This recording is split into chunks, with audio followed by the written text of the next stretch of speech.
Visit TreyBertrand.com. It was a painful loss for the Cardinals. The Birds got a fabulous performance from 38-year-old Adam Wainwright Sunday against Atlanta in Game 3 of the division series. But Carlos Martinez in the bullpen could not hold a late lead, and now St. Louis is on the brink of playoff elimination. The Cards took a 1-0 lead into the ninth inning Sunday at Busch, but closer Carlos Martinez was tagged for 3 runs. The Braves rallied for a 3-1 victory. That loss wasted Wainwright's effort of 7 2/3 innings of shutout baseball. The St. Louis offense has scored just 1 run in their last 18 innings. Atlanta can win the best-of-5 series today in Game 4, 2:07 first pitch. Rookie Dakota Hudson will be on the mound. You can hear the game on SEMO ESPN 1220. The 23rd-ranked SEMO football team won its conference opener Saturday at Houck Stadium, 43-37, a double overtime win over Tennessee Tech. Mizzou football is 4-1 after a 42-10 win over Troy. Get local sports updates on SEMO ESPN 1220, SEMOESPN.com, and the SEMO ESPN app. Does having a game on the TV make a sports bar? Wings, etc. in Cape and Jackson beg to differ. They take their sports bar status seriously. Wings, etc. is the host of the SEMO Coaches Show every Monday from noon to 1. You can watch SEMO away games at Wings, etc. Plus, get lunch specials and daily specials like 69-cent wings on Monday, 69-cent rib tips on Tuesday, 59-cent shrimp on Wednesday, and 69-cent boneless wings on Thursday. Plus, they've got free Wi-Fi and a full-service bar and craft beer. Wings, etc. The definition of a sports bar. Why Auto Tire and Parts Napa? The Auto Tire and Parts Napa Big Event Tool Sale is here. Tuesday, October 8th from 2 to 8:30 p.m. at the Cape Girardeau Osage Center. Don't miss unbeatable deals like a 13-piece 3H socket set for only $9.99 while supplies last. Get battery booster cables for only $14.99. All tools and equipment on sale as much as 73% off at the Big Event. Or simply stop by your local Auto Tire and Parts Napa. Hi, this is Sue at Buckeye. Hey girlfriends, get ready. Buckeye's annual Ladies Night is coming up on October 10th. We'll have a free gift for the first 50 ladies. Free samples in the store, giveaways every 5 minutes, and some tasty refreshments. Be sure to sign up for our free DIY frame project at buckeyes.com/workshops. Use your Buyers Club account that night to receive a 15% rebate on your purchases. Don't miss Ladies Night at Buckeye on October 10th from 6 to 8. We'll have so much more than a free bag of popcorn. And now, your ESPN Radio Network local weather forecast. Rain and early clouds will give way to sunshine here this afternoon as temperatures top out at 75 today. A clear sky tonight as our lows drop into the mid-40s. Sunny tomorrow with mid-70s for highs. And Wednesday, sunshines in the forecast, highs in the mid-70s. Thursday, partly cloudy, highs in the mid-80s. Richard Wettigan, the Weather Channel. You're up to date with the latest weather forecast right here on the ESPN Radio Network. This is Mike Greenberg for the best in local sports talk and play-by-play. It's SEMO ESPN. This is a proud presentation of Mississippi River Radio Sports, the sports authority. Live in the studio. It's time for the Red Hawks Coaches Show. Live from Wings, etc. Hear the Coaches Show each week on SEMO ESPN 1220 and also at SEMOESPN.com and the SEMO ESPN app. Also, watch the Red Hawks Coaches Show webcast live at SEMOESPN.com. Now, let's go live to Wings, etc. For the Red Hawks Coaches Show.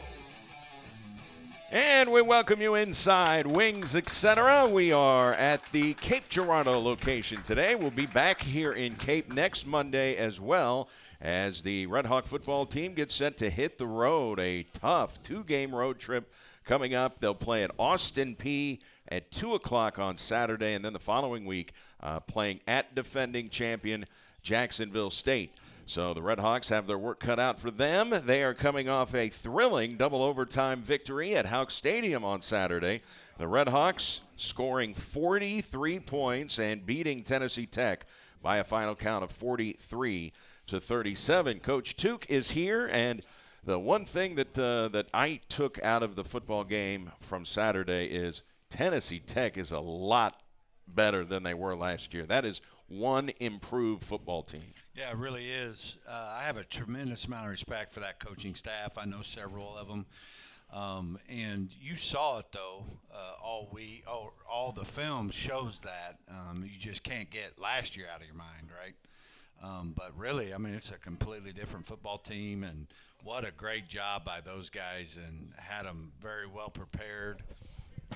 I guess I got to speak up. No one's told me that before. No, the mic got spun around. I You're got all you. right. My bad. So anyway, great job to Tennessee Tech. We have a lot of respect for their staff and their football program, and Bailey Fisher's is as good as there is. I mean, very tough to defend because he's mobile, he's accurate. You know, we stressed about turnovers and stuff, and really he had the one bad one, but other than that, I mean, he played a really good game, and so, you know, very proud of beating that football team because that was a good football team. You know, he has to be one of the best quarterbacks in this league. What a nightmare to try to put a game plan together for him, because even if you do everything right, he can still make a play. Yeah. We had several third down stops, and he scrambled to move the chains and stuff. So it was a crazy game.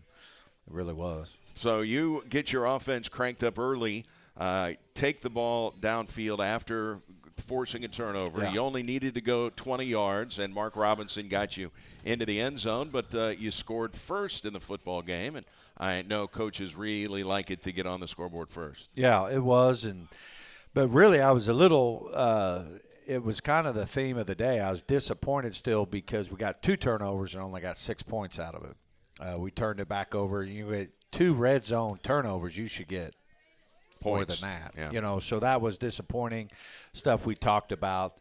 But again, I think Tennessee Tech gets a lot of that credit for responding. That was that football team never backed down. And I think it was the same way with us. You know, when you're watching a game and playing a game or coaching a game, you're thinking, well, you know, at least it can't get any worse, right? Well, it did, right? It kept kind of getting worse, but it kind of reminded me, and it'd be interesting to get your thoughts. After looking back, it reminded me of EKU last year. You know, we were doing well, but then we would shoot ourselves in the foot, and then we lost a football game. This year, kind of the same thing, but we found a way to win it. And it just felt like you could tell we're a playoff team. You could tell this team has been in some really tough football games, and so we never really lost our desire to respond to whatever was going on, and we found a way to win. And that was, you know, that's a really hard quality to get. And so feel great about that with our team. Coach Tom Matukowicz joining us here. Coach's Show. DJ Freeman, Redhawks defensive back, is going to join us, fifth-year senior. Boy, DJ had himself a really good game. He was all over the place. 6 solo tackles, an interception, a sack in the football game. Yeah. I'm trying to think if he sacked Fisher. No, yeah. He sacked the backup, 6, the backup quarterback. But because you only got sacked Fisher one time, but DJ Freeman, it seemed like he was involved in everything on Saturday. Yeah, great job by him. And I'm glad he's on because we could talk a little bit about just the job our DBs are doing. I mean, they tested us. I mean, they threw the ball a bunch, and we responded. We didn't get any PIs. I mean, they are playing really, really good. DJ, you know, he's a Oklahoma kid. We got him from a junior college, and last year had just a real tough injury. Ended up, you know, he wasn't able to play very good against EIU, had to have a cast, and it was a torn ligament. And even all through spring, he was really dealing with that injury. It was probably a 4 to 6 month recovery, and that's tough to go through. That's and a long time. Tells you just about the mental toughness that he has. You know, and you got to have a DB, right? Because you're going to have bad things happen to you. And just proud of him and, you know, and all of our secondary. I think you're number 1 in the league in pass efficiency defense at the moment. Yeah. I mean, I didn't know that. I don't need stats to tell me. I mean, when you look at it, I mean, and you've seen us play before, and we're just playing well. I mean, you know it. I mean, they kept trying to test us and kept responding. So super proud of those guys. So Tennessee Tech would come back and score the next 10 points in the football game. And I know you oftentimes say, now my eyes are bleeding with what I'm looking at, but I had I had to think there might have been a little blood on the sideline because those 10 points that they got came off third down penalties where their drive was over. Their punter was coming onto the field, but the drive extended because of penalties. And to their credit, they took advantage. They scored on each drive where the third down penalties occurred. Yeah, and penalties is something we talked about, and it's tricky. When I go back after the game and look at it, we're actually a lot better. We've been averaging 10 penalties. We only got 6. But really, you don't judge it based on what the piece of paper says. I judge it on the film. And so there's 4 that were bad, what I call stupid penalties. So we had 2 roughing the passer penalties. Both were stupid. And 2 false starts. Both are preventable. Both are stupid, and we got to do a better job of that. That led to points, and so we got to make sure we get that off the film. But we are improving. So I was pretty pleased, actually. It was just really critical error, critical moment type stuff that we can't do. The hands to the face, I mean, I got after my chicken wings harder than the hand to the face call was. I mean, you could have flagged me for what I did to those chicken wings a minute ago, let alone what our D-line did to the hands of the face. So, again, I'm not going to sit there and rip a player when, you're in the jungle, and it wasn't like, what are we doing, like the 2 late hits were. Well, they were able to take advantage of that. The one thing that was interesting with what their game plan was, Coach, they completed passes to their running backs, 8 completed passes to the running backs. So that was something that certainly they had game planned, or maybe they saw something on film to say, hey, absolutely. I think we can go here. They did a great job. I mean, that's exactly right. They knew we'd play a lot of man free, and they were able to get the rubs and the things that, borderline, whether that's a flag or not, and they did a great job. And so what you're saying, an illegal pick play. Yeah, and those type of things, and they're not probably going to get called, but they're definitely scheming that because they know this guy has him, and that's what I mean. I mean, what a great football team. They did a great job coaching them, and they had us on several plays. I thought one of the most impressive things that I saw was their ability to put pressure on your quarterback. It seemed like Santa never had a clean pocket. I'm sure he did have a clean pocket. It just seemed like he was always moving. He's throwing on the run. He's not able to just step up and drive through the football. It seemed like he was throwing from a lot of different angles because they were doing a good job of getting heat on Daniel. Yeah, exactly. And I think, that's exactly what I thought after the game. But then when I went and watched the game, I think there's a lot of stuff we could do better.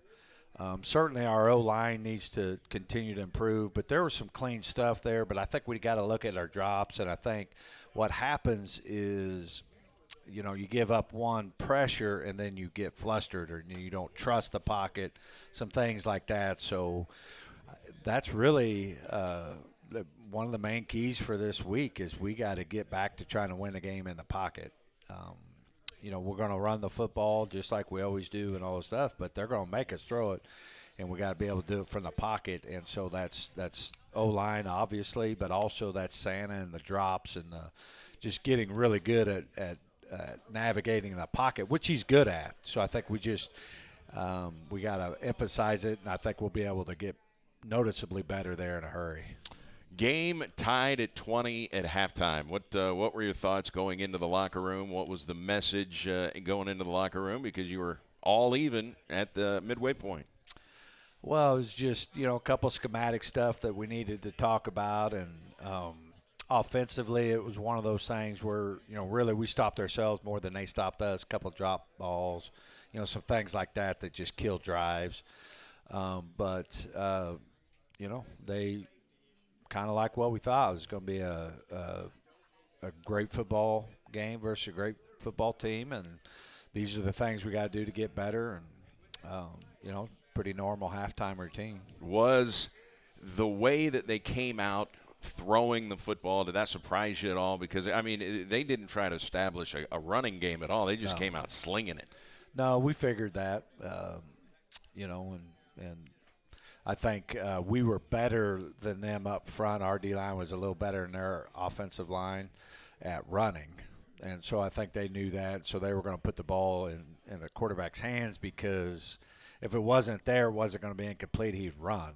And so then it would still be 2nd and 6, you know what I mean? So I think that was just their mentality and what they decided to do, which was a good plan. Hader Zayden, their field goal kicker. Is there a guy in our conference that has a stronger leg than that guy? No. He's had 100% touchbacks. This guy he looks like Conan the Barbarian, first of all. Most kickers look like Georgia, my 12-year-old.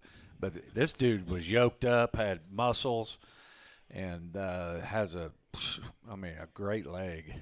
I mean, I thought after watching that game, he's got an NFL caliber leg. Yeah. He's probably going to be in a camp, don't you think? Yeah, exactly. They did a great job. It's hard to tell from the sideline probably. I know it is from the press box. That 51-yarder that he kicked at the end of regulation, he kicked it so high. But from our angle, it looked like it was wide right. What did you see? I mean, the officials are right under the goalpost, so I'm sure it was good. But he has so much hook on the kick. What were your thoughts when you saw it go toward the uprights? You saw it fading, so you thought it was going to miss. But as it started fading, it kind of straightened out. It was a huge kick for them. That was the disappointing on that thing is we gave the ball up to the 35 on that return. And so if we'd have got them in on the 25, that was one more first down they're going to have. And I thought Jeremy did a good job on that drive. We got it down there with like 2 minutes left. Yep. And we milked it there, at least 30 seconds out of it, and then scored. And I was kind of hoping it'd be one more play. Because I think we scored on first down once we got it down, or second down. We could have took one more play to get it in there, and it would have took more time off. But, made for a thrilling end of game. Right? It really did. Now, I've got to ask you this. Have you ever seen – now, you've seen a lot of football games. Have you ever been involved in a game where a kick, and we're talking about Kendrick Tiller, a kick hits both uprights and goes through? No. It was almost unbelievable. It was so unbelievable, my wife was talking about it. We never talk about any plays. We're having coffee in the morning, and she's like, oh, my gosh, I forgot to talk about the kick. Of course, I thought she was talking about the 2 we missed. No, she wants to talk about the ricochet 3 times. It was wild. It was unbelievable. It was wild, and that's what makes our game so amazing. It's kind of like life. You just, about the time you say this is automatic or this is what's going to happen, that's not how it happens. And so, it was a crazy night. What were your thoughts? You go into the fourth quarter, and it's clear. I mean, you have to come from behind, but it's clear you decide we are going to run the football, and you ran the football right down their throat at the end of that football game. Yeah, I mean, I think that's just hats off to a lot of things. And one thing I want to talk about is, since you bring up the fourth quarter, is us dancing. It's a very public display, and so a lot of people and reporters and everybody's going to talk about it. So I just want to make sure they're talking about there's a reason we do that, and the only reason we do anything is to help us win football games. We're not dancing because we're trying to show off. We're not dancing for anything. What we're trying to do is create energy for the fourth quarter, period, and have fun with it, right? Who doesn't like dancing? So, football is just like any other system, but it's a human system first, and you need energy for the system to work, right? You have to recreate your energy, and when is the game most important? In the fourth quarter, and you need more energy in the fourth quarter than your opponent. So that's why we do that dance. It's not to show off. It's not any of that. It's to pump a bunch of energy into our sideline, into our players right before we go out. And so Tennessee Tech, who's been playing with a lot of energy, decides to do the same thing. And so it wasn't that they were mocking us at all. It was really they see the value and the energy that pumps into the sideline, and they were trying to do the same thing. And we've doubled our opponent in the fourth. So, you know what I mean? It is effective. And so just want to make sure, I don't know, because it is so public, sometimes people don't understand. It sounds like you've been asked about it. What are you talking about? Yeah, I just think it's so public. people are like, and it's kind of weird, right? We're throwing water on each other, and it's what's and the president of the university's down there dancing as well. Yeah, he's got moves. I'll tell you the other one. The only person probably more wore out than our players and coaches is Pam Vargas. She has to be – if she's not the number one fan, she's tied for first place.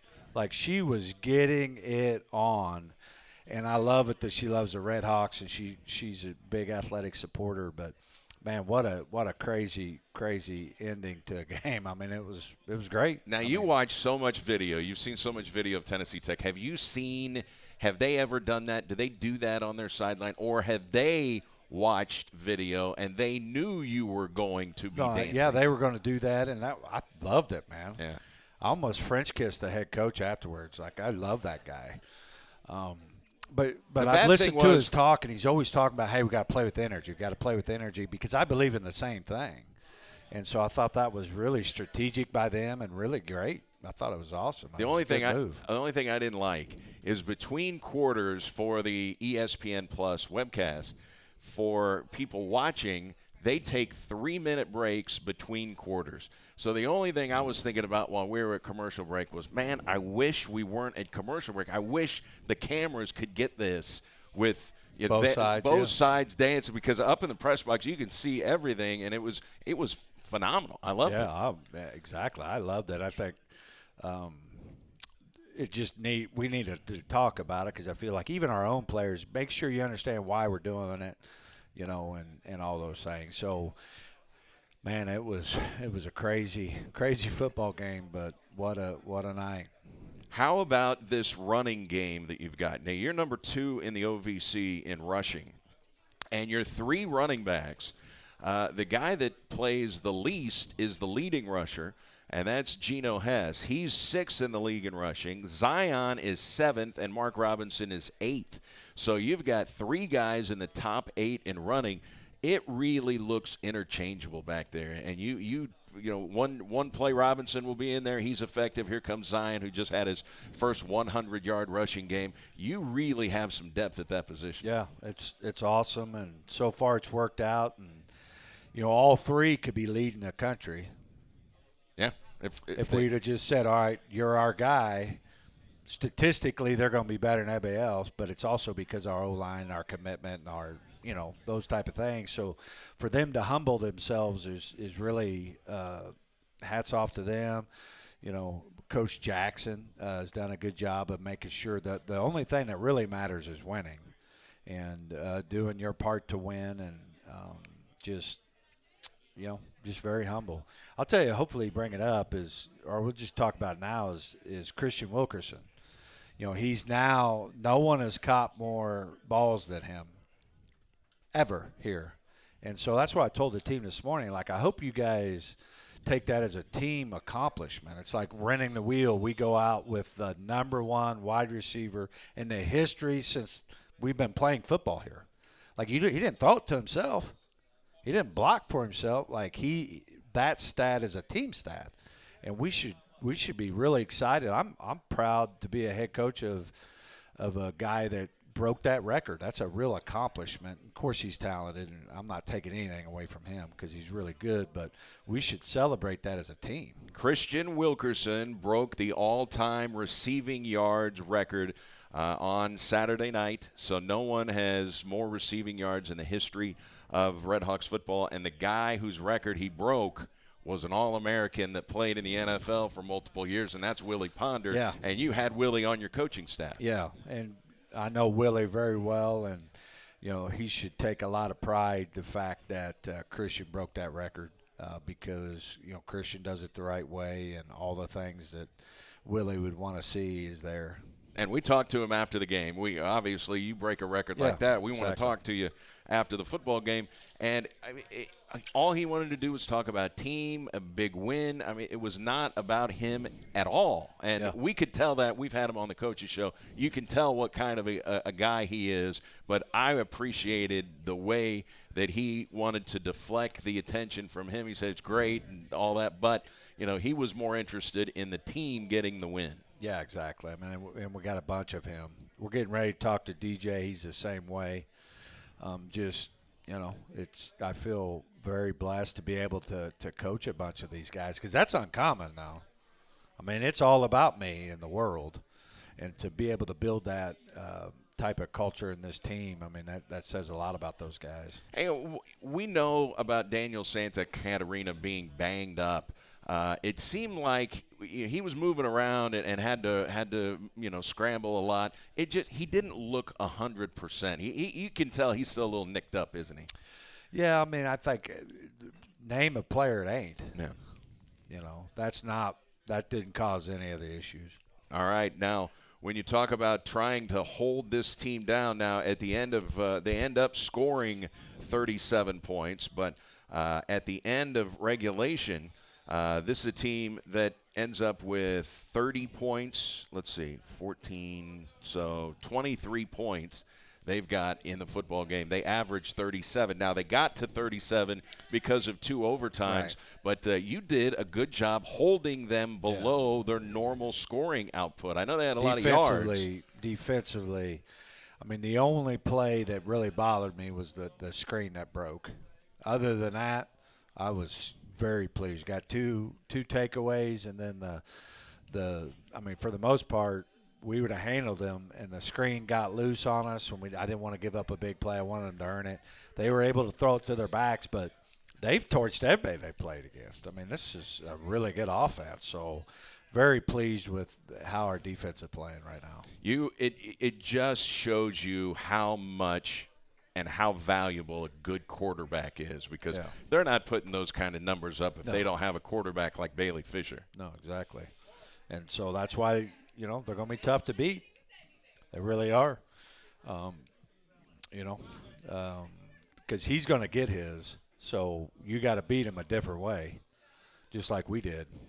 Metrius Fleming, and you and I talked about it in our pregame interview about how talented this guy is. Well, he was named the newcomer of the week. He had 246 all-purpose yards in that game because he was also their kick returner and had the big kick return, which set up the game-tying field goal. And he is just a true freshman. And what an impact player that guy is. I mean, it's going to be a nightmare to have to see him for 3 more years. That tells you a lot about that staff, though. Look how they're recruiting.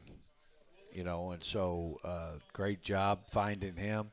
Great job coaching him, and what a talent. He's going to be fun to watch because I liked it. He blocked. He did a lot of things. I mean, he wasn't just, a hired gun. Like, he played the position well. He didn't look like a freshman. Like, he was fun to watch. That Darius Stafford, number 17, is that guy athletic or what? He made a catch that was out of bounds. Yeah. I mean, so it wasn't a reception. It was a diving catch. I mean, he's pretty good, and you guys defended him well. Exactly. I thought he really drew a lot of defensive attention in that football game. Yeah, exactly. They have skill, and they threw it to the backs instead of run it to them, but they're pretty talented too. And I know a lot of times offensive coordinators feel when you do throw to the running backs, it's basically an extension of the running game rather than part of the passing attack. Exactly right. So, they did a good job and got us several in the red zone. What did you see with Zion Custis, Coach? Boy, I tell you, he runs so hard, and he has his first 100-yard game.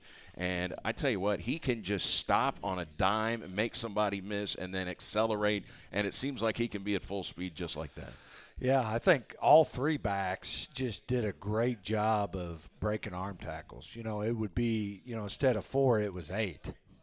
Because that first hit in the line, they would break through it. And then obviously Zion he's the guy that can have the wow plays. He's the jump cut, like they have you in a hole and all of a sudden you get nothing. All of a sudden it goes for 10.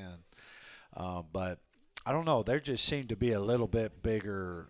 I mean, they seem to just run like they were on fire, had a mission to accomplish, and really want to see them to continue that. Because I think there was just a different – almost like they were just driven a little harder to run the ball a little harder. So hopefully that continues. Man, it could stem back to coaching as well, because I remember you saying before the West Virginia State game, after Missouri, I want to see more intensity, and I want to see more intensity out of our running backs. Yeah, exactly. I mean, you highlighted that, so I'm sure you guys really talked about it in practice. Yeah, and we talk about the value of a yard and finishing runs, and, hey, we're not going to sit here and have a juke fest on. We need to get vertical, and just really did a nice job. Even Kobe Cornett on a simple screen, bubble pass, took it, knifed it, got 5 yards. Well, that's a big deal. I mean, 3 yards is huge, and I just think our offense is getting ready to explode. So, when you look through this, you start figuring things out. You're like, okay, well, here's a problem, but all our problems are fixable. I've been in other teams. It's like, yeah, that's a problem, and guess what? It's going to be a problem next week too, because there's not really a good answer to fix it. Really, when I look at our offense, all the things that we feel like we need to do a better job are up to us. Like, we could fix that. We have the talent, we have the scheme. Run game's locked in, pass game's locked in. It's the protection and the pocket issues that we got to fix. All right, when you talk about the secondary, your first game without Al Young there, so your depth was tested, and just judging by what you're saying, you feel, hey, we passed the test without one of our better athletes. Yeah, exactly. And you can ask DJ about this, but I thought Shabari Davis did a great job. His role really increased.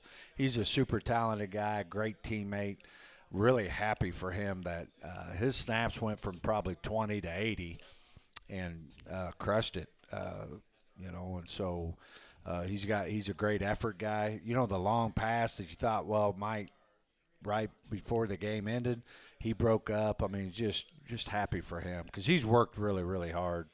And just, that's what happens when someone goes down. The opportunity for someone else happens, and you gotta do a great job with it.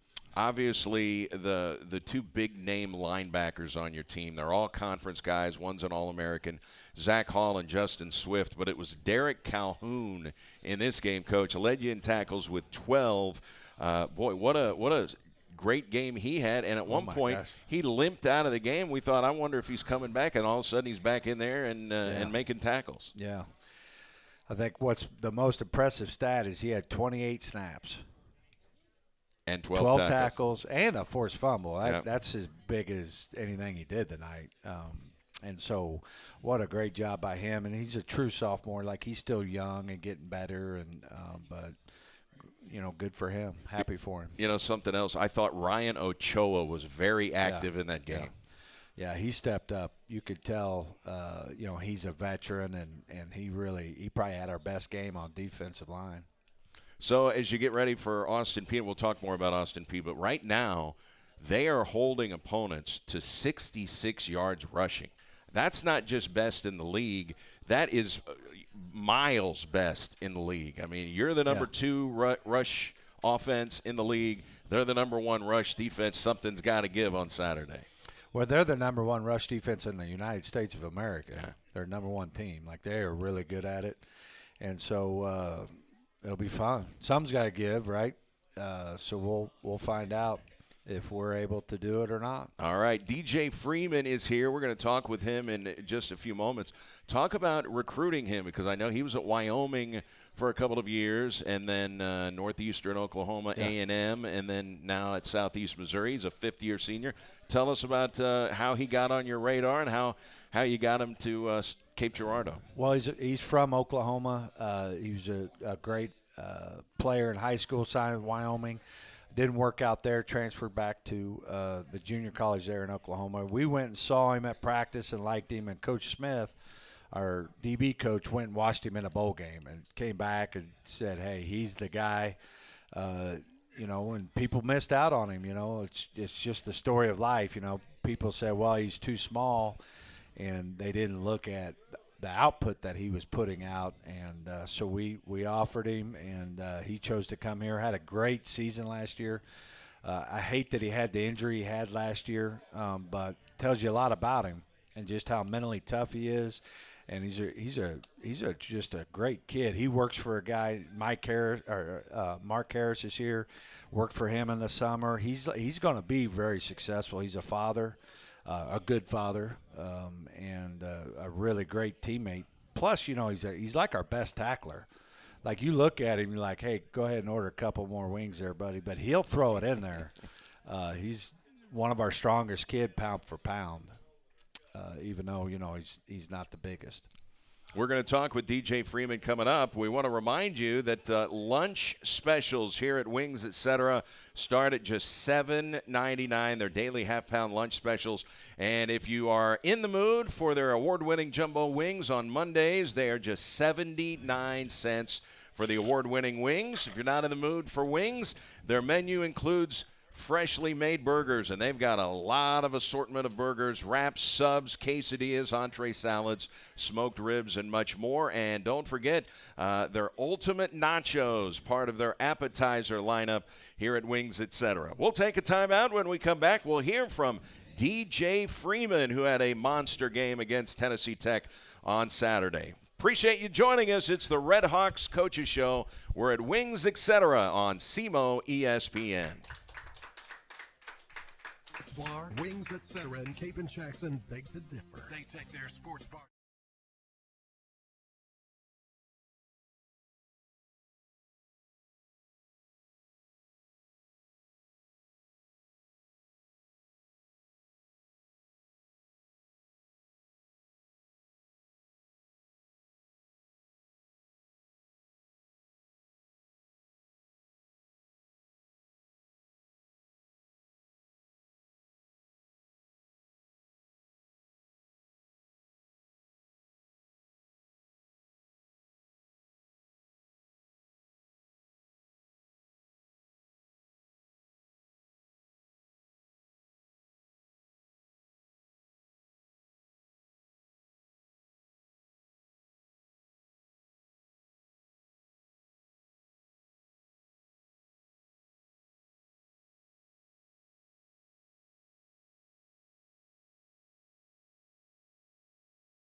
Like the Red Hawks may win it in regulation, but the kicker, Hader Zayden for Tennessee Tech, kicked a 51-yard field goal with 30 seconds to play to tie the game and send it into overtime.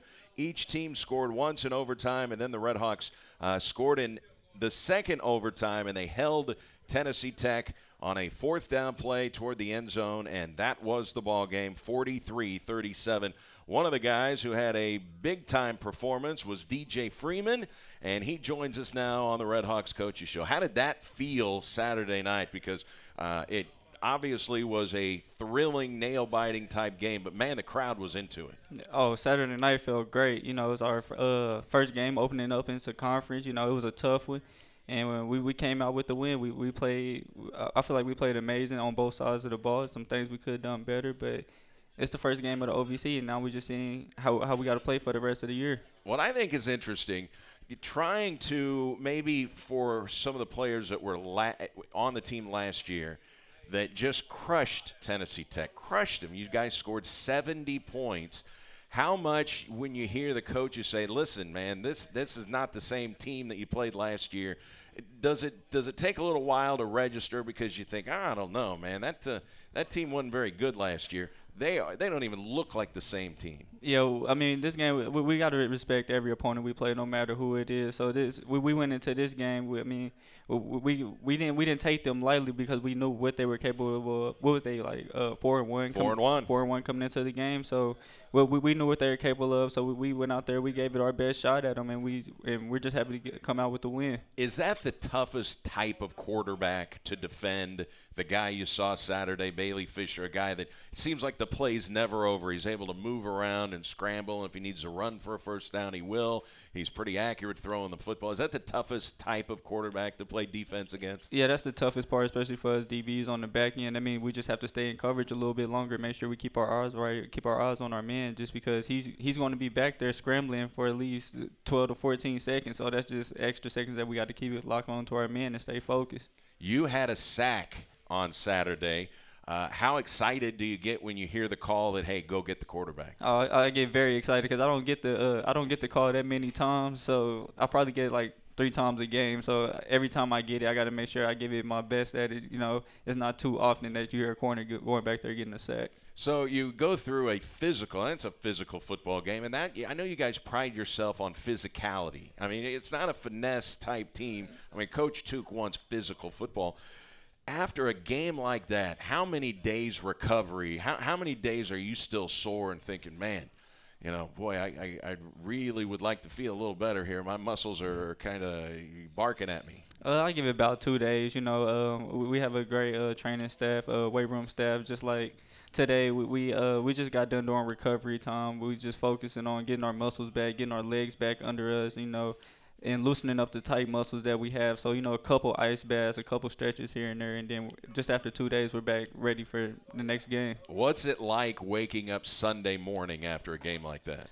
Sunday morning, that's usually I'm sleeping in. I'm trying to relax after a game like that. You know, it was a real tough game. Went into 2 overtime, so the game was longer than we'd expected, and it was also more physical. So on that Sunday, I'm just sleeping in, relaxing. You know, just trying to get my mind ready for the next week. Can you remember the last overtime game you played in? Because SEMO had not played an overtime game since a double overtime game at Murray State in 2014. So no one on that roster has played in a double overtime game like that. You know what? To be honest, I can't remember the last time I played in a double overtime game.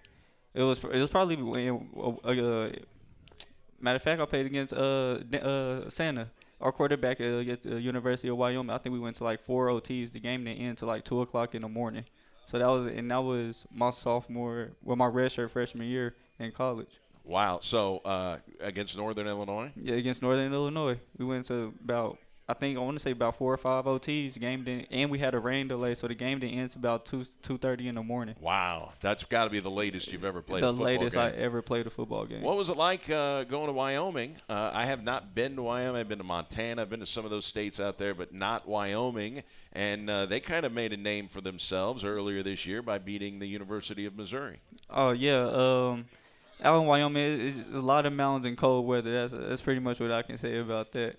It used to be that Wyoming was the least populated state in the United States. That used to be the claim to fame of Wyoming. But there's a lot of, I would say, hunting and fishing probably in that state. Yeah. You a hunter or a fisher? I'm neither one of those. Yeah, okay. Well, tell us about growing up in Oklahoma. I actually grew up in Dell City, Oklahoma. It's just the south side of Oklahoma City, and it's not too much big of a city, but it's a right fit city. It's not too much to do, but all we have is each other out there. And then I just grew up with the guys I grew up with.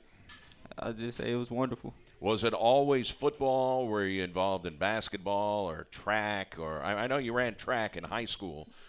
Did you play baseball growing up? Any other athletic endeavors? Yeah, so all through my whole life I played basketball and football, and I started running track in middle school. In 6th grade was my first time running track. I went out there, ran a 400, and came in first place, and then just ran track ever since. I was gonna say then the track coach was like, "Hey, we need you to keep coming back out." Is that fun? I mean, did you enjoy being on the track team? Oh yeah, I enjoyed it. Especially my mom was a track star growing up, and I never really was into it. And then one day in middle school, I was just like, okay, I guess I'll just go out here and give it a try. And then the track coach he actually threw me out there on the 400 400 meter, and I just ran and came in first. And then I actually started practicing at it, and then actually got pretty good at it. And then sophomore year, I had a hamstring injury, and then I really fell back from the 400 and just started doing relays from there. So you had an injury last year. Describe what the injury was, because Coach Tuke documented. I mean, it took you a long time to recover from this thing. Yeah, so against Murray State, I tore a ligament in my right wrist. Played through the rest of the season, playoffs and everything with it. Just had to put it in the cast before games, and then 4 days after the Weber State game, I had surgery.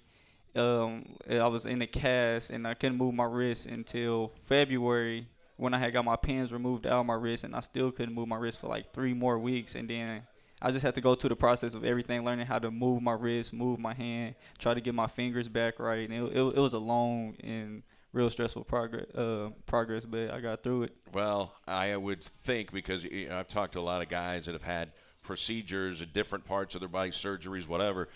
There's always that one point, it seems like, where guys will think, man, I may not ever come back from this thing 100%. Did you ever go through that part of the recovery process? Yeah, at times it was just real stressful. Like, I couldn't even hold my own phone in my hand. So it was like, I was like, if I can't do that, like, how am I going to get come back from it? But as I went through spring ball with it, still trying to get through the process and everything, and then towards the end of spring ball, I started getting a little better with it, started getting used to getting contact with it, learn how to tackle with it, learn how to catch the football again with it.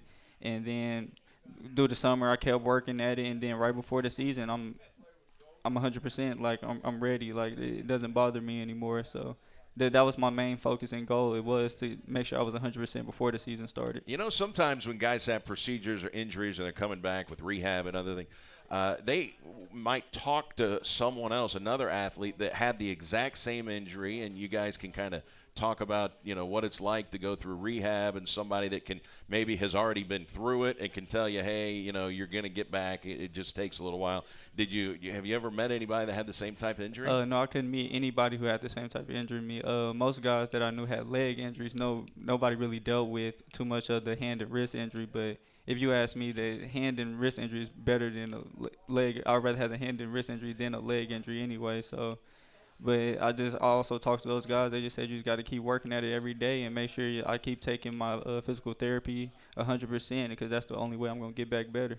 So you were a 3-star recruit coming out of high school. So you were pretty heavily recruited. What was that like? Because I know with a lot of athletes, the recruiting process sometimes can be stressful. Right.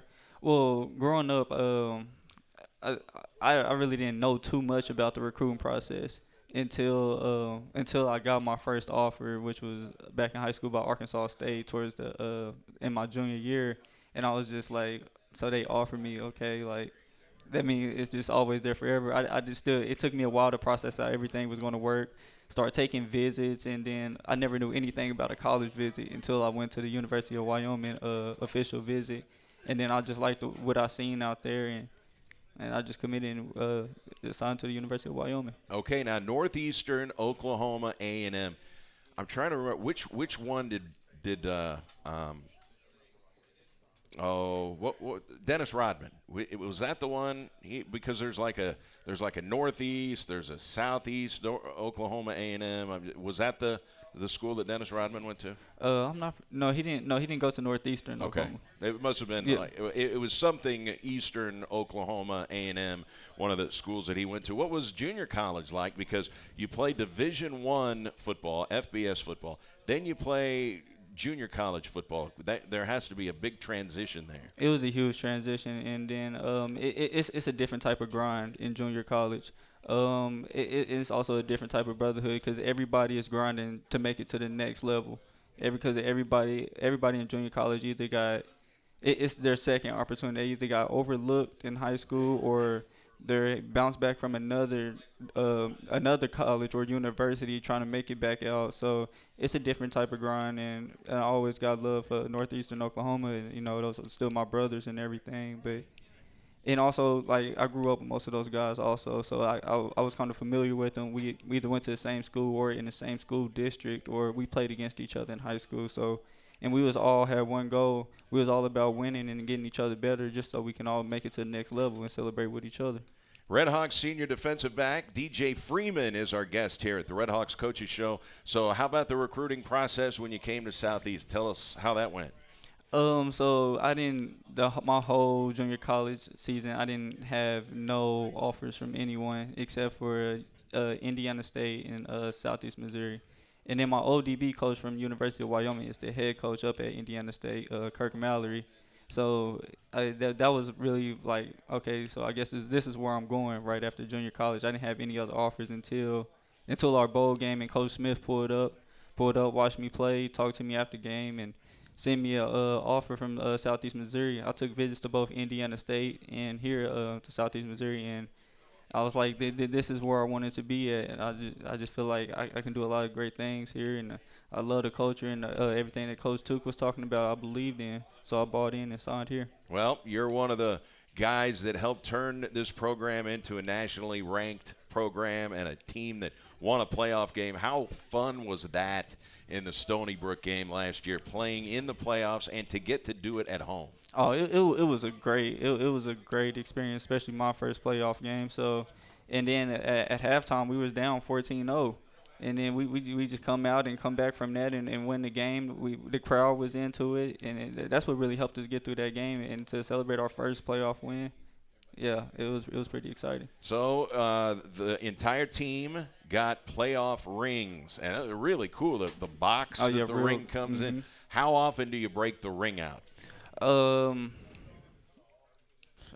really don't try to touch it too much. I don't want to mess it up, so it's just sitting right there on my nightstand at home. And then I just had the glass up, and the little light flashes on the ring, so I look at it every day. I don't want to touch it, or it's just something that I want to keep as a trophy, and I just bring it out and try to mess up one day. I would guess that most people, when they look at the ring, the thing they comment on, first of all, it's a big ring. It's a nice ring. But it's the box. I don't think I've ever seen – I've seen lots of rings, conference championship rings, playoff rings, whatever. Right. I've seen lots of rings. I've never seen a cool box like that. Yeah. That takes it to another level, I think. Yeah, and the box is really what makes like I said, I don't touch it. Like, I just keep it there in the light. And, the box has a light on it that shines on the ring. So it's just, like, I don't touch it. I just sit there and let it shine all day. I would guess after tasting that success last year, you've got your ring. You can look at it every day. It would make guys hungrier to come out this year and try to win an OVC title. Oh, yeah, win the OVC title and make it further and do better and make it further than what we did last year.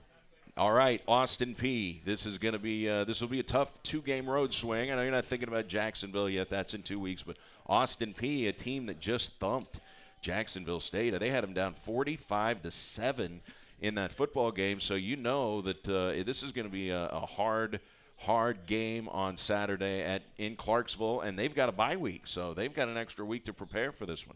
Oh, yeah, so we right now we just know we just got to go out here and we just have to execute. We just got to do everything we told. I mean, we got to know our assignments and do our assignments, and, like, the mistake for error, it's real small. Like, we have to go out here and execute everything that we've been taught. If we go out here and play hard, I feel like we can come out here with a W. So a couple of things Coach Took said about you. He said you might be the best tackler on the team. What is the key to being a good tackler?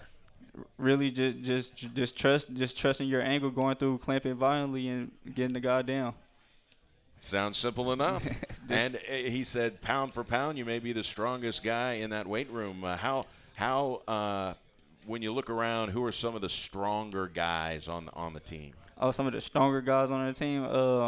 Our D line is real strong. We got Avery, Deterion, Devin Alexander. I think he benched the most on the team, at least like about 500 pounds. He just reps it. It's like unbelievable because he's a linebacker. Yeah. He just throws it up. So I don't know. So he's just kind of freakish strong. Yeah, freakish strong. Yeah, well, as you guys get ready to head to Austin Peay, what's the mindset of the team? Because that was an impressive win that you guys pulled out Saturday, and you've played one conference game, 1-0. Yeah, so right now we feel great about that win, but we have to let it go. We have to move on. We got to focus on Austin Peay right now. We got to take it one game at a time.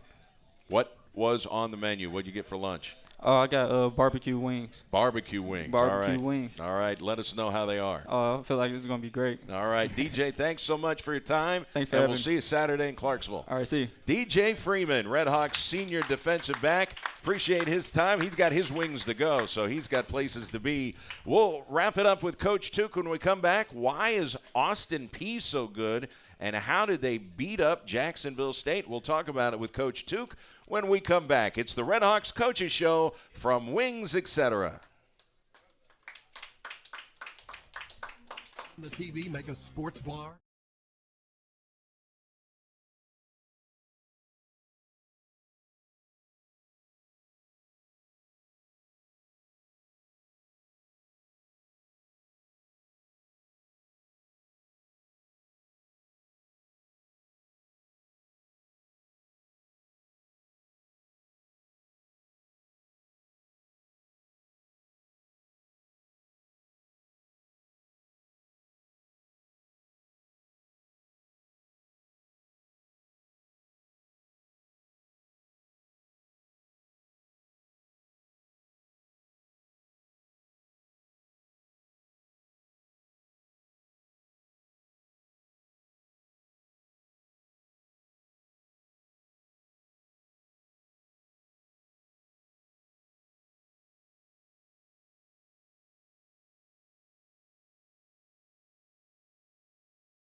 Joining us, Coach Tuke. He did a great job. Yeah, I mean, I'm proud to have him represent our football program for sure. All right, as you get ready for Austin Peay, boy, this is a team we mentioned about how good they are at stopping the run.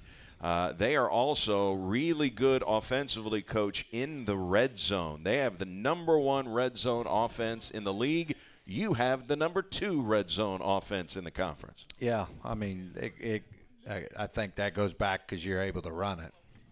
You know, the field shrinks. Well, now you got to be able to be physical and got to be able to stick it in there. So I think those are the stats that turn out. Obviously, I'm going to look at the turnover margin. I think they're #1 or number 11 in the country. Yeah, they're #1 in the league. Number 1? Okay, yeah, they're number 11 in the country. Defensively, they've had 2 pick six, so they've scored on defense. I mean, that's why they're good, right? That's why they beat Jacksonville State was a turnover margin, just like we beat them last year. I mean, that if you win that, you have a great opportunity. Yeah, I think Jacksonville threw 3 interceptions and lost a fumble, so they turned it over 4 times. When you watch that, did they manhandle Jacksonville State, or were the turnovers? I mean, it was turnovers. I mean, Okay. both sides were good and both sides made plays, but it was definitely the turnover. Javon Craig is their quarterback, very athletic, and he's a guy that can just take it and go. Compare him to what you just saw with Bailey Fisher. Well, all their players have been there a long time. Like, we played against Craig 2 years ago. And so he's been a good player for a long time. And just the thing that makes him is he's got a gear. Like, if he gets out there, he could take it the distance. So that's the thing that we got to be on our toes about, is we can't let him loose in our secondary. And their top running back is second in the league in rushing, Kentel Williams. Seems like he's been there for like 7 years, doesn't it? Exactly. That's what I mean. A lot of really good players have been here a really long time. Yeah. This is kind of a veteran team, and I'll tell you, Cantrell is as good as they come. He's big. We're defensively, we're going to have to get multiple guys to the ball. He runs through arm tackles. Like if all you're bringing to the party is an arm tackle, you're going to get it broke off. So we got to make sure we bring our shoulders. You know, something else that they do very well, and I'm sure it's also because they get the ball out so quickly, but they don't give up any sacks. I mean, they lead the league in fewest sacks. So I know it's because, you know, Craig is very elusive, Athletic, but also, boom, they get it out of there where you may not have time to get to him. Yeah, exactly. And they're not a passing offense. You know, they're more of a running offense, and their passes are play action, those type of things where if you're not throwing it 40 times a game, you're not going to get near the sacks. What makes them so good on defense that you can't run the football against them, and they're very good on third down? You are number 2 in the league in third down defense. They are number 3. So you're getting off the field on third down. What makes them so good on defense? Well, I mean, obviously it starts with good players. I mean, they have some really good players. Their defensive line's really good. Secondary, I mean, they're a lot of press man. You're going to have to. The thing about it is, it's going to be frustrating for people, is because they have everybody there. So you know, you could bang your head, bang, and then all of a sudden hit one for 30. It's not going to be like we're just going to move the ball up and down the field. We got to count on big plays because they put everybody up in there. So it's tough to crack it in there. But once you do, you're going to make a big play because there's nobody past the second level. And so that's what we got to be able to do is make the big play. They're coached well. A lot of respect for their head coach. He's won a lot of football games, a veteran. They play extremely hard, very physical. I loved watching them play. Really, the only chink in the armor is the penalties. They lead the league in penalties. And so, other than that, I mean, and maybe, you know, they've been banged up a little bit too. But other than that, I mean, they are. There's no weaknesses there other than the penalties. And I think you see a perfect example of what investing in a football program does for a football program, because before they renovated that stadium, and I don't know how many millions of dollars, it doesn't even look like the same place. Before they renovated that stadium, Coach, they were one of the worst football programs in the nation. Exactly. I mean, they were only partial scholarship there for a while. They were non-scholarship for a while, came back scholarship. But I think it's fair to say, until they built that addition to their football stadium, there's no way they could even compete with Jacksonville State. Yeah, exactly. I think you hit it on the head. You know, they didn't play a money game. Didn't have to. Well, obviously, that's why. I mean, if you need to, you do it, right? If you don't need to do it, I mean, that's the kind of cash flow that they have for however they're able 2 years to get ago, it they played like out. 2 or 3 money games, and it ended up costing them a playoff bid, right? Yeah, so maybe that's why they got it fixed. I'm not exactly sure, but you know, I'm going to go enjoy a great football game. Like, I'm fired up. Can't wait to get to practice tonight, coach this football team, and go on the road. We're going to get their best. It's a whiteout. We're going to wear red. They're on all white. We're going to wear red on red. And, you know, you would think that a lot of people are going to be looking at that game, right? This is a big game, not in our league. I'm talking nationally. And so that's fun to be a part of those type of games. You're top 25. You moved up 3 spots in both polls. Number 22 in the coaches poll, number 20 in the media poll. And I know they're getting top 25 votes. Yeah, exactly. So, you know, they're 1-0 in the league. We're 1-0. I think we're both 3-2, I believe. 1-0 for sure in the league. And so that's, you know, it's going to start to separate itself, and certainly whoever wins this game is going to have the inside track. Is it a bit of an advantage for them that they got 2 weeks to prepare for you? I mean, I don't sit around and think about it because I can't change it, so I don't really know. Well, it's a good time for them to have a bye week. Before we get out of here, I did want to mention that was a pretty impressive win by UT Martin. Now, they had a rare down year last year because they've been really, really good under Jason Simpson. They go on the road and beat Eastern Kentucky. That's a tough place to play. You know that. It really is. What a great victory by them. But isn't that what makes our league good? Yes.